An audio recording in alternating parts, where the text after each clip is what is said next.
প্রকৃতির বিরূপ আচরণে ফিকে হয়ে যাচ্ছে কৃষকের হাসিমুখ। হবিগঞ্জ ও সুনামগঞ্জের হাওর যেন কুলহীন সমুদ্র। গলাসমান পানিতে ধান কাটতে হচ্ছে কৃষকদের। লাভের আশায় চাষাবাদ করলেও এখন কেবলই লোকসানের দীর্ঘশ্বাস। গত কয়েকদিনের বৃষ্টির কারণে কাটা ধান শুকানোর সুযোগ নেই। খলায় রাখা ধানেও গজিয়ে উঠেছে চারা।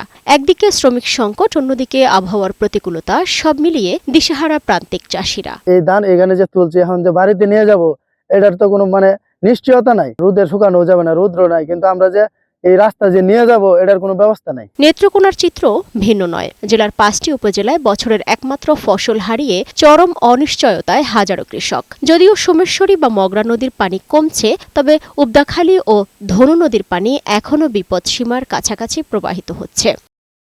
জেলা কৃষি বিভাগ বলছে, হবিগঞ্জে প্রায় ১১,০০০ হেক্টর জমি ক্ষতিগ্রস্ত হয়েছে। ইতোমধ্যে তালিকা তৈরির কাজ শুরু হয়েছে, মিলবে সরকারি সহযোগিতাও। আসলে প্রত্যেকটা এলাকায় ব্যাপকভাবে প্লাবিত হয়েছে এবং কোনো মানুষজনই ধানটা বাড়িতে নিতে পারে নাই। যারা ক্ষতিগ্রস্ত হয়েছে খাদ্য সহায়তা পায়।